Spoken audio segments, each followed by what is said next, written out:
kami adalah yaitu penerapan pasca produksi.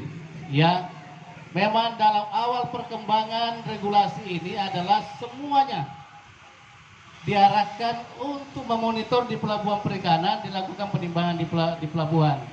Ya, tetapi perlu kami sampaikan berdasarkan dengan masukan dan perkembangan untuk saat ini, termasuk dari Pak Ketua tadi, data langsung menyampaikan kepada kami, kemudian secara tertulis oleh disampaikan oleh APPC, Sibolga Kapten ya, menyurat kepada Menteri Kelautan dan Perikanan, kemudian Direktur Jenderal Perikanan Tangkap, dan ini sudah tembusan kepada Kepala Pelabuhan Perikanan Nusantara Sibolga. Ini sudah saya komunikasikan di pusat, dan mudah-mudahan Pak, RPP saat ini itu ada kemungkinan ada perubahan. Ya, tapi saya belum bisa mengatakan sekarang ada perubahan. Kemungkinan mudah-mudahan kita berdoa untuk itu.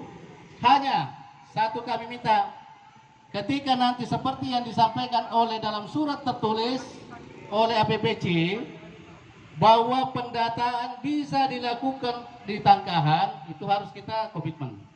Harus komitmen. Yang kedua, ada data selama ini yang sudah disalurkan melalui Elopuk. Ini juga nanti akan menjadi bagian yang harus dievaluasi, karena inilah data awal berapa ikan yang ditangkap di atas kapal. Selama ini kami sudah olah, kami sudah memverifikasi kepatuhannya. Saya terima kasih kepada seluruh kapal-kapal di atas 30-100%. Tetapi keakuran datanya, mohon maaf, masih rendah, masih 40%. Nah, ini yang kerja keras buat kita, termasuk teman-teman dari APPC juga demikian. Saya mohon sama-sama kita mengedukasi.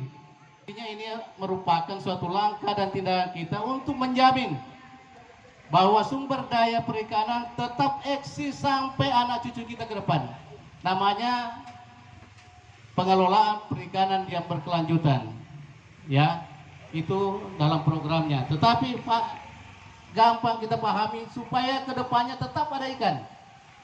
Ya, sekarang saja kalau kita tidak mengelola dengan baik, kita tidak mengatur, mungkin Bapak Ibu sekalian yang selama ini setiap hari melihat ikan, setiap hari mungkin ukurannya sudah bisa Bapak Ibu sudah melihat. Kalau dulu ikannya besar-besar masuk di pelabuhan, masuk di TPI, masuk di Tangkahan, sekarang sudah mulai kecil-kecil. Ya. Kemudian jumlahnya juga semakin ini, hampir semua pengusaha mengeluh ikan semakin sedikit. Itu tandanya bahwa kita perlu ada sentuhan-sentuhan secara bersama-sama, bukan hanya di sisi pemerintah saja. Kesadaran juga dari teman-teman semua harus muncul sebagai wujud peduli kita terhadap sumber daya ikan yang ada. Orang kita juga yang terkait dengan sertifikat kelaikan kapal perikanan yang tadinya diterbitkan oleh teman-teman kita di perhubungan, untuk saat ini dapat diurus dan kami terbitkan di PPN Sibolga sebagai perwakilan pusat yang ada di daerah.